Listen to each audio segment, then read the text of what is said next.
right now on Chronicle. Folks are just putting too much of the wrong stuff in the cart. Getting it wrong when you're trying to do right. Florida's efforts to recycle are getting tangled. Those plastic bags tangle the sorting machinery. They bring $1 million plant to a screeching halt. We're digging into the push to educate everyone about what is recyclable. There's massive environmental and consumer benefit to recycling. What happens when you get it wrong? Somebody wants to do the right thing, they want to recycle, but when it comes in the bag, it goes right to the garbage. And hitting the streets to see what's wrecking your recycling efforts. So what we want you to do is we want you to sort our trash. Okay. I thought I was doing pretty good with the plastics and the cardboards, but there are some tricky things. That everything is recyclable if you can get it to the right people in the right condition. WESH 2 Chronicle. Waste It. How your recycling gets trashed. Hello, I'm Jim Payne. In this Chronicle, we're sorting through the daily dilemma that so many households face. What to put in the trash and what to put in recycling. Might seem like a mundane topic, but refuse is a multi-billion-dollar-a-year industry, and it affects us all in so many ways, from the taxes and fees that we pay to the very future of our planet. And as hard as we're all working to get it right, many of our efforts are being wasted because much of our recycling is getting trashed. There's some key problems when it comes to failing at recycling. For example, most of us have no idea what happens when we put something into a recycle bin. What's the process and how is it turned into recycled material? The second problem is most of us assume we know what goes into recycling. Spoiler alert, we don't. In fact, that's causing problems at recycling centers all across the state. And all that bad information creates pricey problems for municipalities and people who actually want to buy the stuff we throw away. The end result is tons and tons of cardboard, glass, and metal that could be reused and is now ending up in a landfill. When you have something that's plastic, do you automatically put it in recycling? What about the caps and lids on bottles and jars? Do those go in as well? We gathered up a lot of this stuff, hit the streets and asked people, should it go into recycling or should it go into trash? You'd be surprised to find out what Michelle Imperato learned when she rifled through your recycling. Recycling or refuse, reusable or rubbish. Lots of us are struggling when it comes to sorting our trash, and being wishy-washy at the waste bin has bigger consequences than you may realize. Across Central Florida, about half of recyclable materials end up in the landfill instead of the recycling center. Why? Well, this might not be easy to hear, but it's you and me and most of us. We are either getting recycling wrong or making mistakes that undo the good work we do. So we hit the streets with a little test and to drop some recycling knowledge along the way. So what we want you to do is we want you to sort our trash. Okay. So your blue is your recycling, black is your trash. Armed with a folding table, recycling and trash bins, and everyday items we all throw away, I asked anyone willing to play to sort our trash. All right, well, let's see how much you know. Let's step on over here. What they don't know is that waiting in the wings Hey!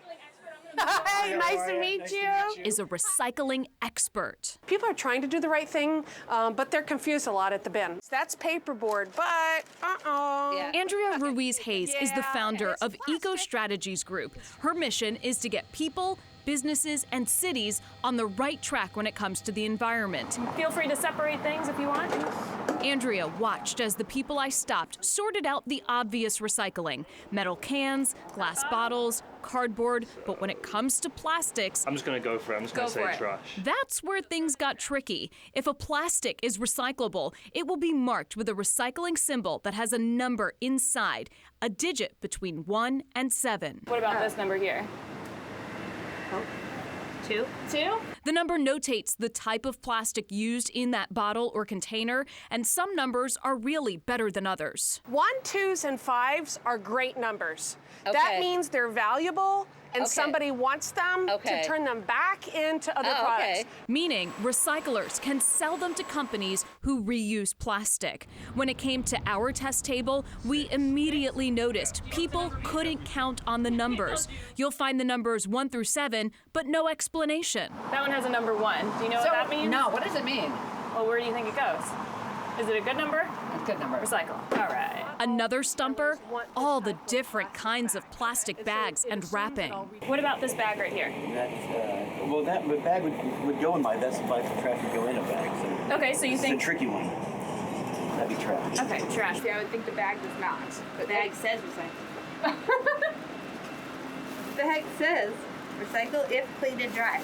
That box is recyclable, but the plastic, I'm not sure what the plastic is, but does that go with the? Do whatever you think is right.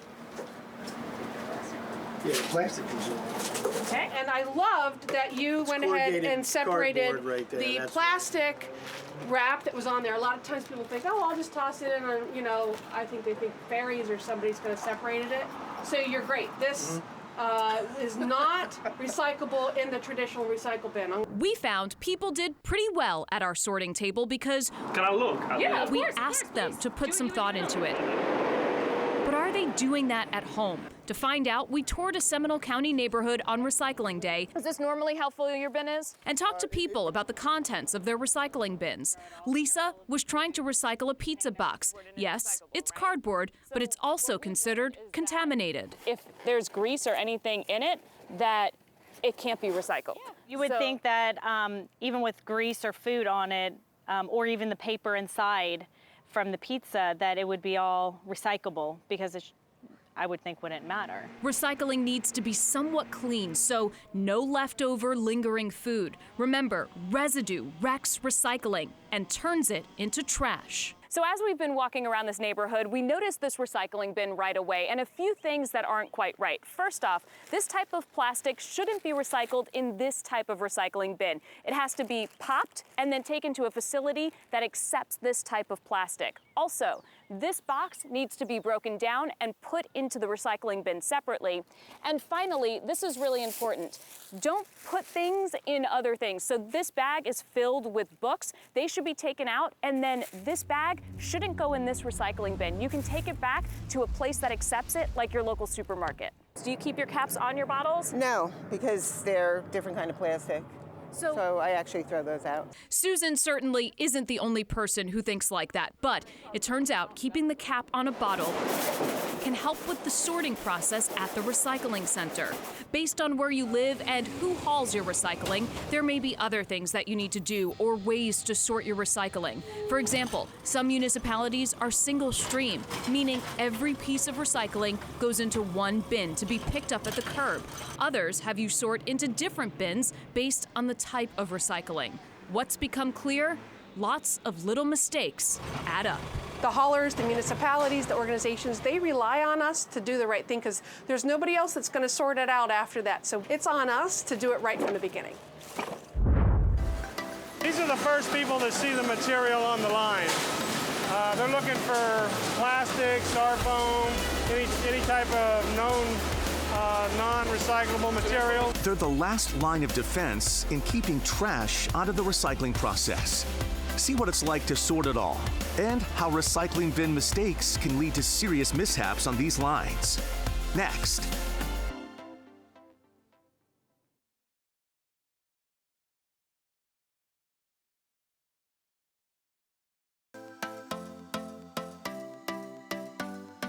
Would you think someone's sorting that for you? I have wondered how that does happen. I've never really thought past what I do at this point, but I would think that there's someone who, I guess I would think that somebody does it, but then that's a pretty big job. We just saw lots of people questioning what's recycling and what's trash. We even saw them hoping, wishing that items containing a little bit of plastic or a little bit of glass could be salvageable. There's a term for that, wish cycling. Hoping, wishing an item has some reuse and dropping it in the recycle bin. It's a blind guess with good intentions that often ends up sabotaging the recycling process. Stuart Moore takes us inside the place where those good intentions are sorted out. Welcome to Recycling Purgatory. This is the last stop for everything you throw in that blue bin before it's sent off to be recycled or to the landfill. That's right. Your recycling has some pretty good odds of never getting a new life and instead being dumped with the rest of the trash. The trucks will come in, they'll pull over into this area. We are inside the Republic Services Materials Recovery Facility in Lakeland, called MRF for short. This is where your items from your curb end up 10 hours a day. They sort cardboard, paper, metal, and plastics. How much stuff do you guys think you process per day? We actually process between 150 and 180 ton a day. That's the same weight of an empty space shuttle. And everything is recyclable if you can get it to the right people in the right condition. But up to 30% of the stuff you recycled at home gets kicked off these lines or never even makes it to them. Instead, it's deemed trash and sent to the landfill anyway. We'll get to the why in a moment. Let's back up to the curb.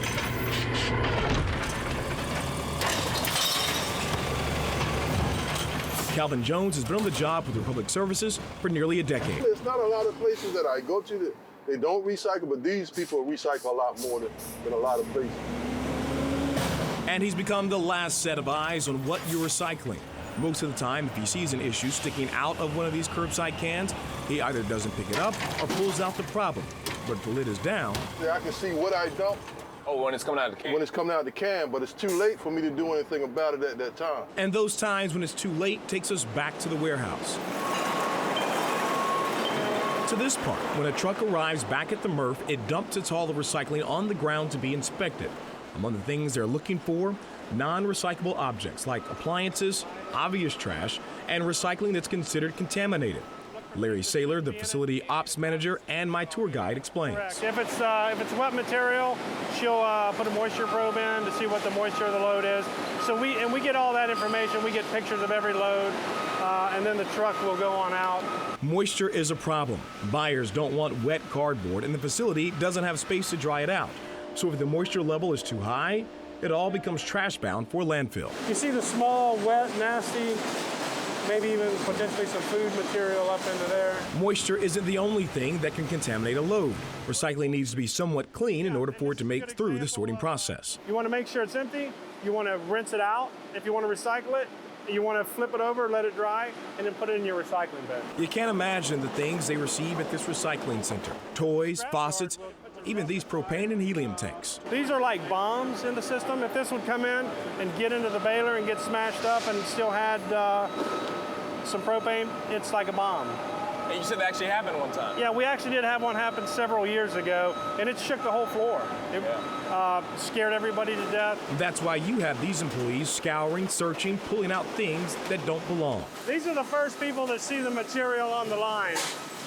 They're looking for plastic, styrofoam, any type of known non-recyclable materials. And the layers of people in this line go on and on. They are pulling out things and sorting them by hand, making sure what a machine might miss, they grab. They have a pull cord where they can pull and it'll stop the system if they need to reach in to get something out. On our tour, we saw the simple engineering that makes a huge difference. First, the most commonly recycled product gets taken away, cardboard. This is the material that came from under that screen. When we took the cardboard off, that's it going this way, and it's dropping on that conveyor to go this way. This machine takes paper products that come through and separates them from everything else in the pile. And aluminum and certain types of plastic literally go flying through the air. Once the PET hits the lighted area, the machine knows where it is, what it is, and it gives it a puff of air at the end of that conveyor to blow it up. Everything else falls through and continues to go on through the sorting process. You know, you'll take two magnets, and if you put them together, they'll try to push apart. Same theory here, but just on the aluminum. It's not always smooth. Snags hit the machines all the time, mainly because items that shouldn't be in the recycling bin wind up inside their warehouse. Any type of cable, extension cord, this stuff gets inside our equipment and it jams it all up and causes downtime. Another thing that becomes a major issue, bagging your items. A common mistake guaranteeing your recycling gets trashed. Yeah, we do not open bags. Anything that comes in a bag goes into the garbage. You never know what's in a bag. Could be needles in a bag, could be something that would harm one of the sorters, so we basically throw this out. Needles is right. Daily they pull gallon jugs stuffed with needles off the line, mainly from people taking insulin shots. This gets into a machine, gets crushed, and one of these workers could have an accidental stick. We've got 7 guys over there working at it extremely hard and fast. The conveyor's moving. You never know what's in there. Once all the good materials have been sorted by type, they go into this baler, and huge squares of actual recyclables are turned out to be sold, giving a second life to your recycling instead of the alternative. What is the number one thing that people do wrong that really slows down the process? Cities, towns, and counties are trying to get you to clean up your recycling wrongs. Why it's such a big deal for them for you to get it right. When Chronicle returns.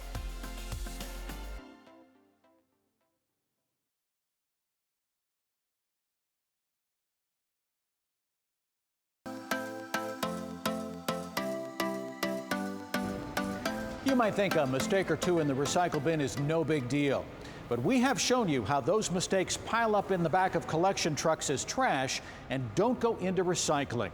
It's a problem cities and counties deal with every day. How to save time, money, and extend the lives of landfills. Not to mention the environment. How do you like the way things are functioning now? I think things are functioning well, but they sure could function a whole lot better. In that, what we've seen is with the implementation of the single stream recycling, folks are just putting too much of the wrong stuff in the cart. In Orange County and so many others across Central Florida, getting recycling right has become a priority for lots of reasons. There's massive environmental and consumer benefit to recycling, even if it nets at a minus right now. Recycling has always been at best a break-even proposition. There was money to be made back when China was buying up boatloads of U.S. recycling. We were living in the golden era of recycling, where the recycled material was a revenue source for us and was bringing money into the county. But 3 years ago, thanks to all that contamination we showed you earlier, China ended its deals. There was just too much trash mixed in. That caused any money made off selling recycling to basically dry up. Another motivator to turn around Florida's recycling practices, state law. The state of Florida, in the Capitol, in my office, when I was a senator, had a bin for recyclables and a bin for throwaways. And one day I asked the guy that came in to pick them up, where are these going? And they were going in the same place. And that was back in like 2007, 2000, and it just shocked me. Then Senator Lee Constantine wrote Florida's law on recycling that passed a dozen years ago. A provision kicks in this year for the state to recycle 75% of the material that's eligible. More of a goal than a mandate. There's no way that we're going to reach 75% by this year. However, we're at 56%. But maybe the biggest reason motivating our cities and counties to crack down on our bad recycling habits is our precious landscape. With China rejecting our recycling, more of it ends up as trash, meaning landfill space is going fast. Orange County, with Orlando, is now expanding its landfill by 30 acres at a cost of just under $1 million an acre. And in 20 years, it will be at capacity. What is the number one thing that people do wrong that really slows down the process? It's to give us their good recyclable materials inside a plastic bag, whether that's a plastic grocery bag or a kitchen trash bag. They should open that bag and empty them loose into their recycled containers. Loads are rejected for contamination like this one. Or somebody decided to put a used oil container in the recycle bin. You can see it here on the milk jug. What we'll have to do now is blade that away and dispose of it as garbage. This is something that should have come to our household hazardous waste facility. Contamination means there are too many trash items mixed in with recyclables, more than 15%. That sends entire truckloads to the landfill, and anything that could have been recycled isn't.